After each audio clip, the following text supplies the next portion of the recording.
oya umunsi wagiye gusaba umugeni ntuzagasega muti nashingiye umukobwa wanjye akandi sinzakabura. Okay, urakoze cyane. Icyo umbaza ku maturo n'ubuhanuzi icyambere bizwi ko amaturo aturwa ashyikirizwa cyangwa yakirwa n'abatambyi. Abahanuzi bakaza bahanura aya maturo hakaba n'abahanuzi bahanura bagahabwa amaturo hanze aha biravugwa ni nako biri. Nicyo nashatse kubaza sasa. Ubwo urabona nta ntambara izaba hagati y'amaturo ahabwa abahanuzi aho kugira ngo amaturo bayahe abatambye. Ntekereza ko ikibazo ni inyito y'ibyo babyita. Amaturo yemerewe gutangwa mu rusengero. Aho ni watangwa. Akagezwa mu rusengero ugasabirwa umugisha by'umuntu watanze cya 10 n'amaturo. Akabikora. Iyo utanze andi mafaranga yo ku ruhande ukayaha umuhanuzi cyangwa iki ntabwo byitwa ituro. Iyo byise ituro ubu uri umuyobe ururyakiriye n'urihawe biba bibaye ubuyobe. Ubwo ni ugufasha cyangwa gutera inkunga impano y'umuntu cyangwa se ukamufasha mu buryo utekereje ariko ntabwo wabyita amaturo. Amaturo nayo mu rusengero.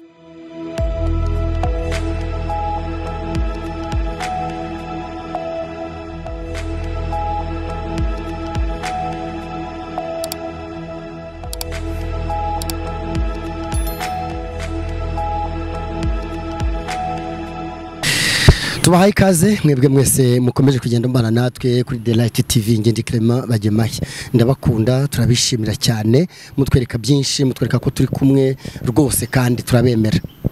The Light TV bagezaho ibintu bitandukanye byinshi cyane. Uyu munsi tuyoganira ku bintu bikomeye bigenda byibazwaho na benshi ibijyanye n'ubuhanuzi n'ituro. Twabatumiriye rero umugabo rwose umukozi w'Imana nangiye gukoresha terme atari kwemera ariko afite experience n'umuntu bimenyereye n'umuvuga butumwa kera bifite amakuru agiye gutubwira uko abibona hanze hangaha ariko hagati aho ngaho reka tubanze tumuhe ikaze shuti turaguha ikaze ya muri The Light TV. Murakoze cyane turishimye cyane. Amazina yanjye ni Cyprien Hakizimana nkuko wabivuze cyangwa se mbivuze. Abadukurikiye bose turabishimiye cyane. Kabura umuntu umubyeyi ende umuntu w'umubyeyi ndi umusaza birumvikana cyangwa biranagaragara nagiye amakuru y'imizi ni sawa ndakwishimiye. Merci beaucoup tanzwe nkwemera nanjye ndakwemera. Ugira n'akantu keza abantu bajya bumviraho kuri telefone karakantu ni keza simbikesha ubuhanga sinigikundiro nagize ku bantu ahubwo Imana yambereye gikurikirana. Karakantu ni keza kimwe amaboko y'abantu yarandekuye n'aya mahanga nkaba ntayahamagara ariko Imana imbera gikurikirana. Sinzongera kwiheba namaze kumenya ko mu ijuru ufite umuntu umvugira ubwo amuvugira nta mwanzi wamunyirukanaho. Karakantu ugatekereje gute mbere yuko twinjira mu kiganiro uko ukavuzeho uhagatekereje gute? Kugatekereza no kubanza kumenya uwo ndi we. Ubwanjye numva ndi farumasi. Uri farumasi sohokamo ikintu cyitwa umuti. Umuti uvura unkurikiye gute? Iyo mvuze ayo magambo amaze guhindura abantu benshi ndetse kandi bamaze kujya bagenda bavuga ati uyu muntu yaziye igihe. Hari irindi jambo rivuga ngo umuntu akurenganya atabajije Imana, Imana ikakurenganura itamubajije. Ikinyoma kirihuta ariko ntabwo gisiga ukuri. Kuri ntikwaheze kuri gushaka ibimenyetso uzarenganura. Utu twose kandi abantu batwumvira ku matelefone abo barazumva. Burase twakubyari tumaze hari icyo tukumariye mu buzima bwa buri munsi? Ntacyo giye bimariye icyo giye kukumbereho kugira icyo marira abandi. Ntabwo tukwinjiriza se amafaranga oya tujye sinkorera amafaranga. Okay. Wagakozwe ngo gafasha abandi kugira ngo gafasha abandi. Oya uzaganira na ya company abantu bahamagariraho abari sawa. Oya ntacyo giye cyo nifuza no kubabigeza ku bandi gusa. Oya ari amagambo koresha ni beza araryoshye cyane. Urakoze cyane kuba bitunyuriyemo. Niwe twakiriye rero utanga amagambo meza wahamagara umuntu kumvura kumwumviraho. Ni umuntu mwiza cyane Cyprien. Turakwakira cyane madame araho n'abana. bo bameze neza ariko bya kino gihe ariko kandi kitari kibi nacyo kidusunika kiduhereza ikiza kuruta iki. Papa Cyprien ndagukunda kandi ndakwemera. Urakoze cyane. Ndabizi ko umuterankunga wanjye wa bugufi. Rimwe urandeka ubundi nkabona yakamu ngize impamvu zitumye ngera ahantu. Urakoze cyane. Ariko mbere yuko dutangira The Light TV twishimiye kwakira. Murakoze cyane. Yego, The Light TV rero yana magazine twa The Light magazine ikagira tugira ibiganiro bitandukanye, amakuru atandukanye, hakabamo ni na filime yitwa Ikivume, nabyo ubwo mbikubwiye kugira nawe ujye ubikurikira, ariko n'abadukurikiye bajye bamenya ko bazajya bisangaho. Tukajya n'inkuru z'aba diaspora, bara diaspora bamaze kujya bavuga ibintu byinshi, ariko twe tubafata mu rwego rwo kugira ngo tugaragaze impano bafite, ndetse tugaragaze banavuga uburyo n'ibikorwa byabo bigenda bigera ku bantu nk'ano mu Rwanda. Buryo yubatse hoteli agatangamo akazi abakoze igikorwa gikomeye. Ibintu nk'ibyo ni byinshi, izo nkuru zose turazigira. No kuvuga muri mu ntego zo kuvuga ibyiza by'iwacu. Ibyiza by'iwacu, ibyiza by'iwacu no gukomeza kugaragaza ko aba diaspora bafite byinshi bakora bibuka iwabo kandi byiza. Aba diaspora ni umutungo w'igihugu cy'abyira byose, kuba umuntu yaba mu Burayi yaba muri Amerika ntibimukuraho ubunyarwanda. Ni ngombwa gukunda iwabo. Yego, urakoze cyane. Twishimiye kukwakira rero, ariko hagati aho twebwe iyo twakiriye umuntu tubanze kumwakiriza nagakawa. Oya, n'amazi meza cyane yakire rwose. Yifungurire, yitwa Akandi, uri kubona? Nacha mineral water. Akandi. N'amazi y'umwimerere. Umwimerere rwose Akandi. Hariya kwa Nyirangarama urumva ko tuyakiriza abantu wasomaho kugira ngo nagotomera nkumva guya. Wagotomera rwose, wagotomera, wamara ugotomera ukakwakira neza cyane. Hanyuma nkajya nabaza sasa. Aho muri busaraze ubwo mwagegereje amazi. Oya.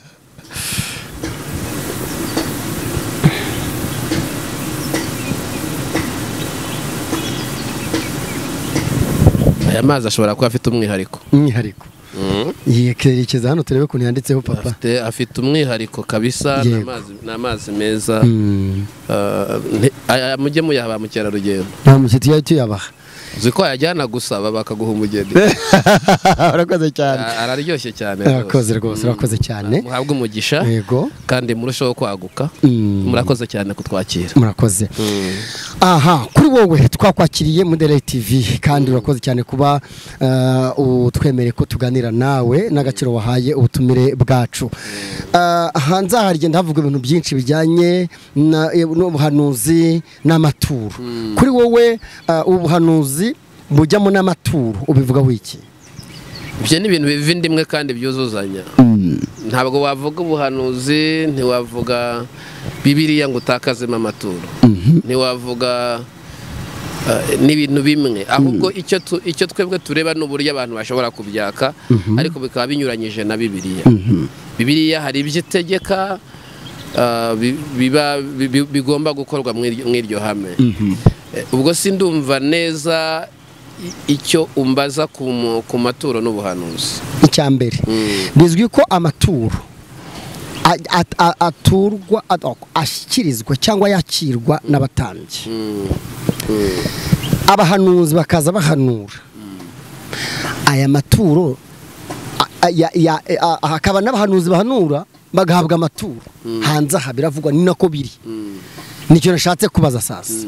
Ubwo urabona nta ntambara izaba hagati y'amaturo ahabwa abahanuzi aho kugira ngo amaturo bayahe abatambye? Ntekereza ko ikibazo ni inyito y'ibyo babyita. Amaturo yemerewe gutangwa mu rusengero. Aho niho atangwa. Akagezwa mu rusengero ugasabirwa umugisha by'umuntu watanze cya 10 n'amaturo. Akabikora. Iyo utanze andi mafaranga yo ku ruhande ukayaha umuhanuzi cyangwa iki, ntabwo byitwa ituro.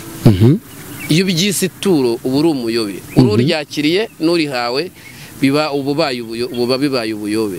Ubwo ni ugufasha cyangwa gutera inkunga impano y'umuntu cyangwa se ukamufasha mu buryo utekereje ariko ntabwo wabyita amaturo nayo mu rusengero.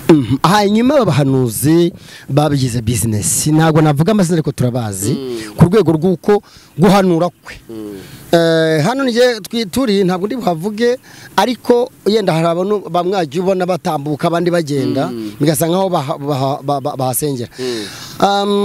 Hakaba abahanuzi bamwe babisira basa nabikoze umwuga, ugasanga wa ashinzwe kujya guhanura abantu kugira ngo byibuze anabavaneho ikintu cyitwa ituro. Ntabwo Imana yibyemera cyangwa n'abantu batabyemera. Imana nituyizana mu maturo turatujyanye mu kazi katarakayo. Kandi ari yategetse amaturo. Yarategetse nyine ko ituro rigomba guturwa, ariko ntabwo ijya gukurikirana ngo yahaye uyu. Icyo twavuga nuko umuntu wese akwiriye gukoresha impano ariko atayihinduye gucuruza. Kuko unayihinduye gucuruza yakungura gake, wabonamo inyungu nkeya kurenza iyo wakabona uyikoresheje ubwayo yonyine. Yego. Ikindi, impano si akazi ngo kabe akazi ka buri munsi ugatekerezemo ko kazakubyarira ibyo kukuzanira amafaranga. Ariko nanone nta n'umushonji wasonzanye impano. Nta mushonji wasonzanye impano. Ushatse kuvuga iki? Ubwo shatse kuvuga ko impano ishobora guheshwa agaciro n'uwo yagiriye umumaro. Niba ufite impano y'ububishop, kuba ugenda mu ijipe ni ikimenyetso cyo kutasonzanya impano, ariko utari we uyu munsi ntiwayigendamo. Niba uba mu nzu y'itorero kuko uri pasiteri, iyo ni impano y'ubwo bushumbi itumye ubwo ngubu uriho. Bivuga ngo kurinda ya mpano yawe cyangwa kuyikuza bikubeshejeho, ariko wiyigira ko ari cyo gishoro cya mbere cyawe. Naho narishatse kwerekera. Yego. Good. Urakoze cyane. Tukiraho ubwo urukumva twaze mu buhanuzi n'ituro, ariko ubundi ishusho y'ubuhanuzi ihagaze ite mu rwego rw'itorero? Abahanuzi mu mbaraga zabo ubona ari z'imbaraga bafite mu itorero ugereranyije n'imbaraga z'abatambyi cyangwa pasitoro bashije mu itorero? Mbona ni ukuvuga hari ifatiro eshatu itorero ryubaka. Itorero ryubatse ku cyo twita intumwa n'abahanuzi. Ni ukuvuga ngo rero iyo ni elema, ni inkingi nayo ifatika ihagaze mu itorero. Unayisenye ntiwaba wubatse itorero. Iyo usomye Bibiliya uvuga ko ari ubuhanuzi. Hari n'abandi bagira, ni ukuvuga ngo ubuhanuzi rero ni inkingi ya mwamba mu itorero. N'umuhanuzi ni inkingi ya mwamba mu itorero. Icyo ntekereza itorero cyangwa idini rishobora kubungabunga ni ukubungabunga uwo muhanuzi kugira ngo atayoba cyangwa ngo ayobye. Ariko ubundi ubuhanuzi Bibiliya irabwemera. Yego. Niyo mpamvu ba Yesaya bafite ibitabo byinshi. Ntabwo ari abafilozofi n'abahanuzi. Ba Yeremiya n'abahanuzi. Abo ba Mose bose usanga baranditse ibintu kandi bigenderwaho. Ni ukuvuga ngo rero watakaje inkingi y'ubuhanuzi ubugize rero si ikintu kinini. Ubona nta nabaraza hagati y'abahanuzi n'abanyetorero. Ubwo ndagaruka ku maturo kugira ngo turebe ko amaturo avugwa niba ntawa agonganira n'izi mbaraga, kandi uvuze ko ziri muri zimwe zubatse itorero. Abahanuzi ubona nta kugongana n'abashumba, kubera ko abahanuzi bahanuye bavuga nk'abatumwe n'Imana, nk'abavuganye n'Imana. Ntabwo ubona ko bakumvikana cyane mu itorero kurusha uko umupastor cyangwa umushumba yakumvikana mu itorero kandi bose basengera mu itorero rimwe? Ikibazo kizabaho ni ikibazo cy'imyumvire y'umuntu umwe n'undi. Ni ukuvuga umuhanuzi ashobora uko yakora kose. Yego. Niyo yahanura iby'ikirenga ariko ntazarenga umushumba umuyoboye. Umushumba niyo naho yaba ari ikiragi ariko ari umushumba. aba ari umushumba ufite ubudahangarwa bw'Imana ariko kandi ari nawe utanga iyo mirongo yo guhanura mu itorero. Ni ukuvuga ngo rero nta muhanuzi usumba umushumba nubwo abantu babicurika, kuko umushumba niwe ufasha za mpano gukorera mu itorero, niwe uziha n'umwanya wo gukora. Iyo zakoze hirya zitari gukorana n'umushumba, zidakorana n'ubuyobozi bw'itorero, zihinduka ubuyobe. Yego. Ni ngombwa rero ngo iyo uri umuhanuzi wa nyawe, akeshi niki kurikira ushaka kumbaza kivuga ngo kukibagirana amakimbirane n'aba pasiteri cyangwa n'ibiki, hari igihe umuhanuzi adashoboka, cyangwa se n'umupasiteri akagira icyo twita complex, akavuga ngo arantwara abantu, we baramwemera, akatangira kurwana n'ikintu kidahari.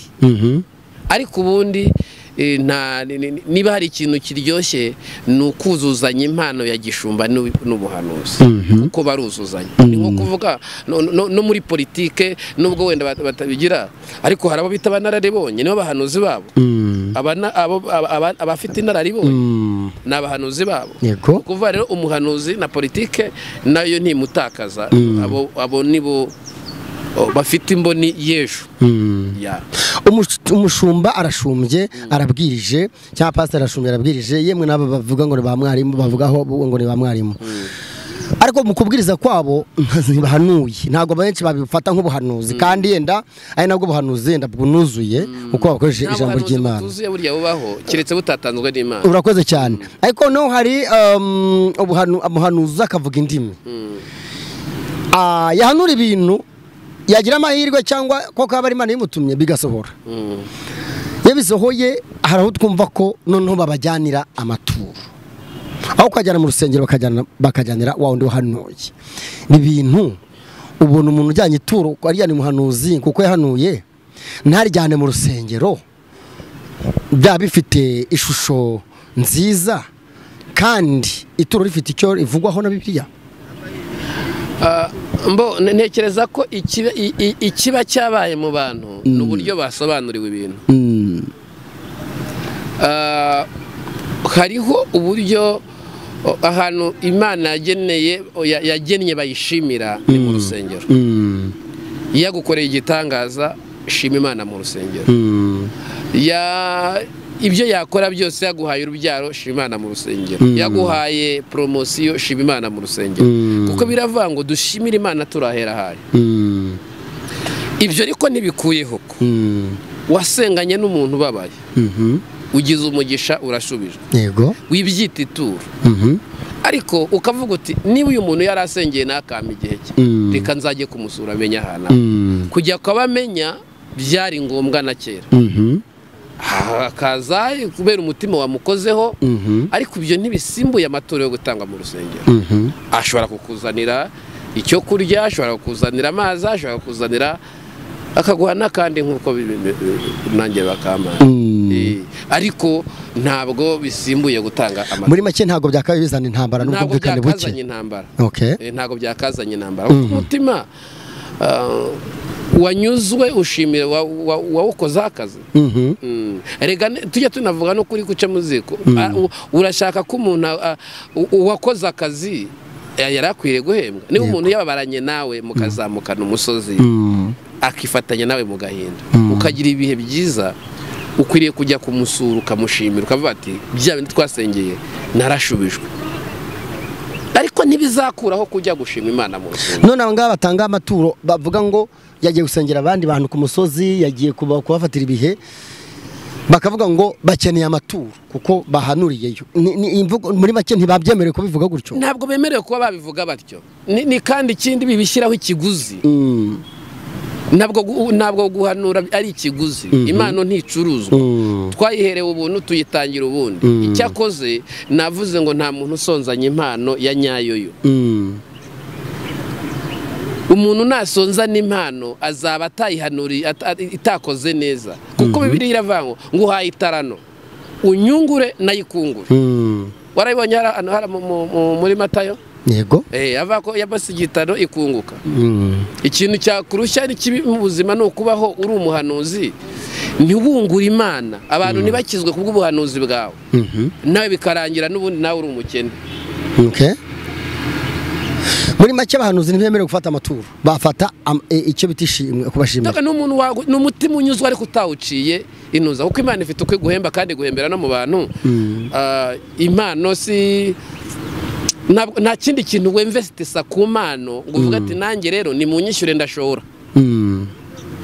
kuko bibaye hari ikindi wongeramo kugira ngo ushore ni ngombwa ko nawe nyine baguha kubera ko ari byo watanze. Ariko impano nta kindi kintu ushora, Imana ibiguhera ubuntu ngo bitangire abandi. Ariko icyo nzi cyo nta muntu wakenanye impano ikora neza. Impano ifite ubuhamya bwiza ntijya yicwa n'inzara. Impano ifite ubuhamya bwiza nticwa n'inzara, bayizanira amashimwe. Mbashatse kuvuga ko impano na nyirayo ndabyo turumvikana. Amen.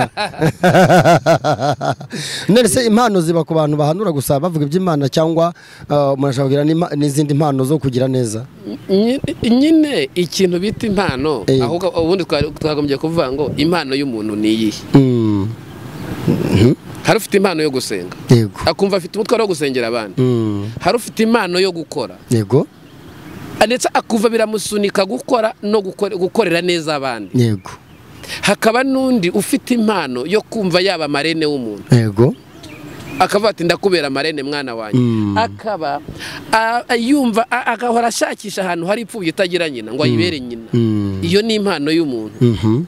Hari n'undi ushobora kuvuga ati mbo mfite miliyari nyinshi ariko numva shaka gutera inkunga abantu bakorera Imana, cyangwa ndashaka ahantu urusengero rwasenyutse ngiye gutanga iyo support. Izo nazo ni impano.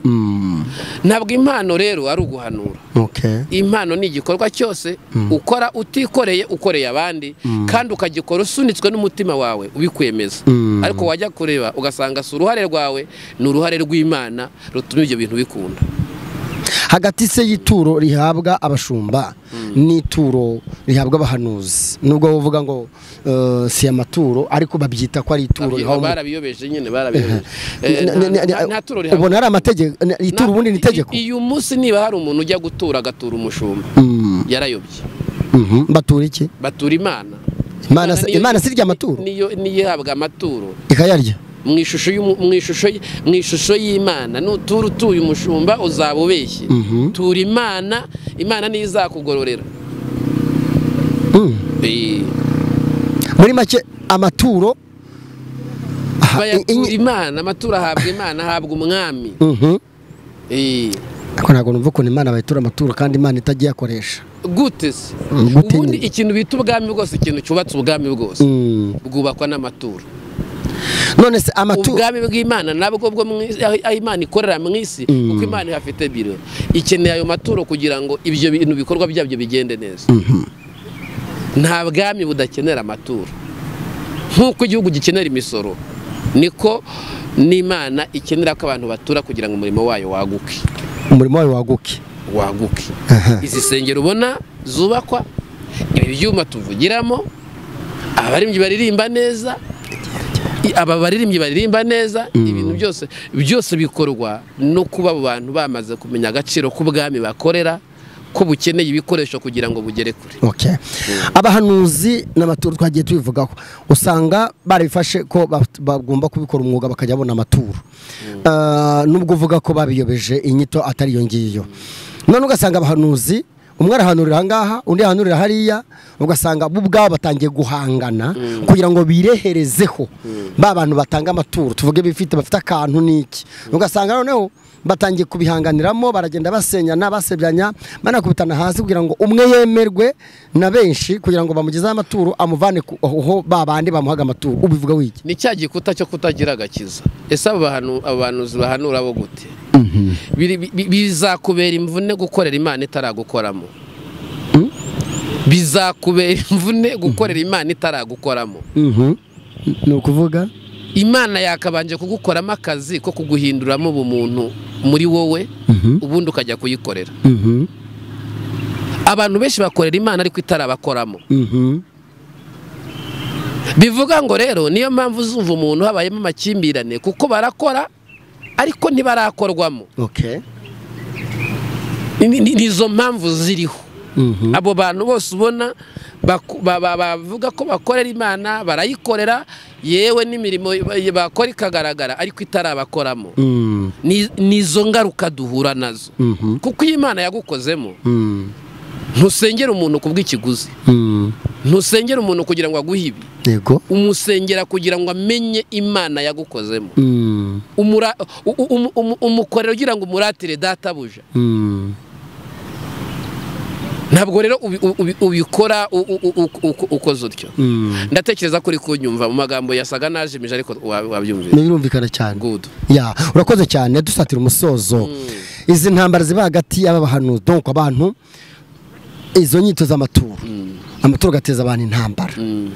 Wowe ujye ubyumva, niba ujye ubyumva ubona biterwa n'iki. Cya kabiri umaze kubivugaho ariko urongera ubishyire mu mucyo. Cya kabiri niba bibaho abantu barwanira ubwo buryo bwose bw'imyitirire y'amaturo, baba barabahanuzi mu buryo bumwe ku bundi, abantu bapfa icyo bita amaturo afata cyangwa uryo shimwe, urabagiriza ihe nama. Icya mbere ni ikimenyetso cy'aho bari batinda mu mubiri kurenza kuba mu mwuka. Kandi umubiri aho uva ukagera ukunda inyungu z'ibigaragara. Niho barwanira nyine, ntibaraba mu mwuka. Kubera ko iyo watekereje mu mwuka urwanira mu mwuka. Pawulo avuga iki? Aravuga ngo nibagirwa ibiri inyuma nkasingira ibiri imbere. Ego. Yabaga afite intumbero yo kureba aho Imana iri kurenzaho y'ibyo akeneye. Niyo mpamvu yabwira ngo kubw'uwo natekereje ibyanjye ko ari igihombo, kubw'inyungu zitagira akagero nabonye ziri muri yo. Ikindi abo barwaniye ibyo ngibyo, nibyo nakubwiye, ipica yabo aho batinda cyane, aho bari ni mu mubiri, ntago bari mu mwuka. Mu mubiri twese dukenera inyungu. Mu mubiri nibyo bihakorerwa. Yego. Umubiri urwanira inyungu mu buzima bwabo. Yego. Uko umubiri ukenera ibiryo, uko umubiri uvuga ati yabakarya mwuka, umuntu wese ahora ashaka kurata Imana ngo agaragaze Imana akorera ize ayereka abantu ayirate. Nicyo ntekereza, icyo nicyo kirema amakimbirane. Ikindi navuga wenda cya kabiri no kutamenya uwo bakorera. Yego. Characteristics ziranga uwo bakorera. Yego. Uwo bakorera iyo baza kumenya ko ari umwami uhemba, bakamenya ko mu bimuranga atajya agira amakimbirane, mu bimuranga ari umuntu ufite urukundo, ari umuntu worohera abandi, ntabwo bakagombye kugongana n'icyo gikuta. Donc ntibaramenya ngo dukorera yifuza iki, ashaka iki, tugikora dute kugira ngo abone ko twanogeje umurimo dukora. Kugira se ngo badakomeza gupfa amaturo cyangwa bahanganiye amaturo, Abahanuzi ntabwo bapfa amaturo, bapfinda. Donc amaturo ntabwo yari intambara, ninda. Amaturo ntareme harimo intambara. Inda nireme intambara. Ivuga ngo iyaba ari nge. None se uburyo bw'abahanuzi babahanura ugasanga barasa n'abagirana concurrence kugira ngo babone za ndonke.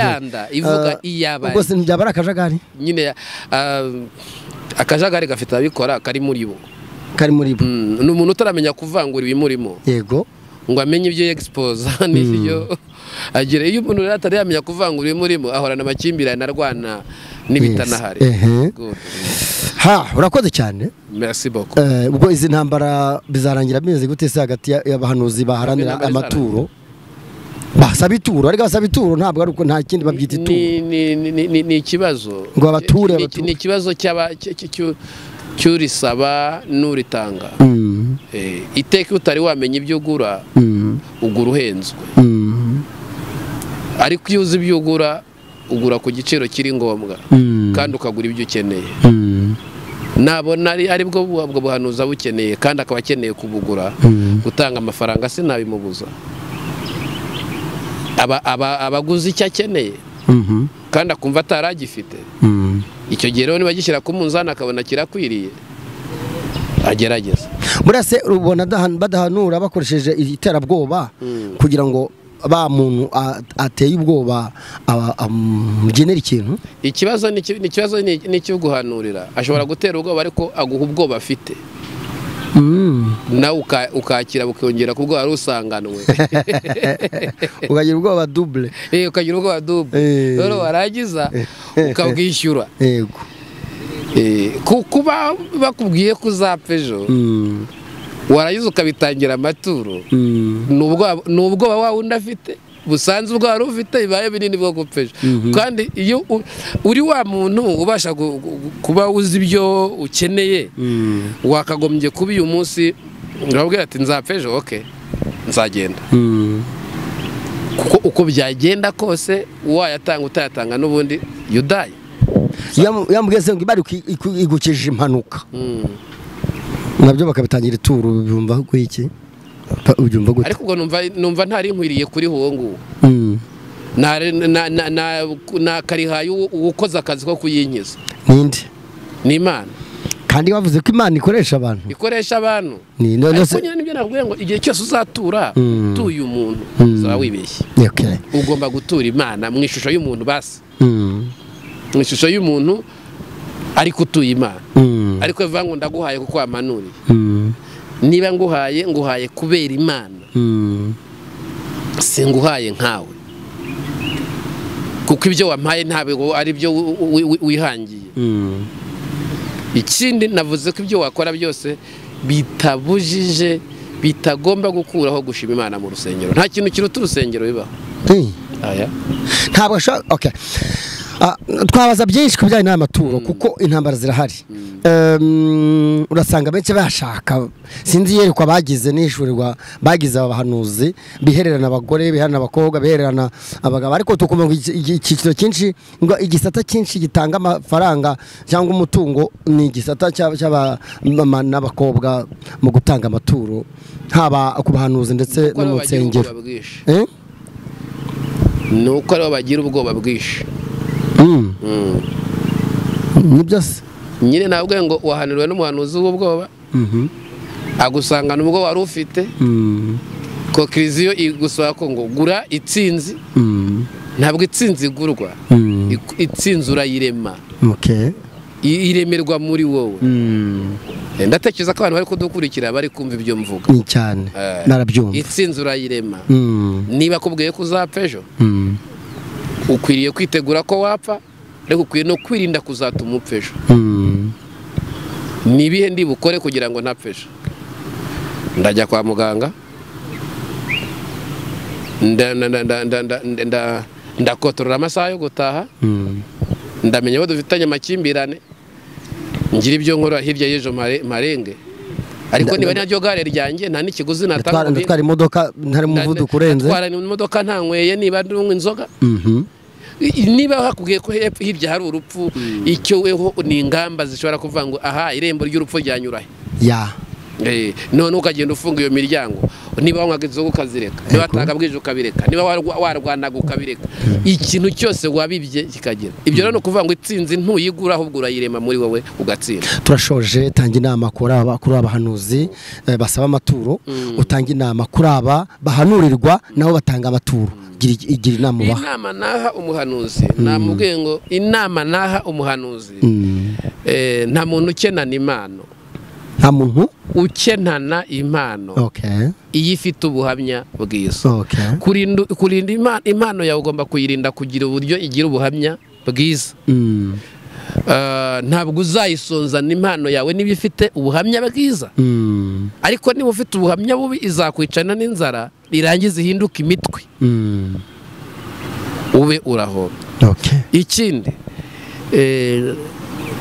nuko ari uhanuriwe, nawe akwiriye gutekereza gushima Imana.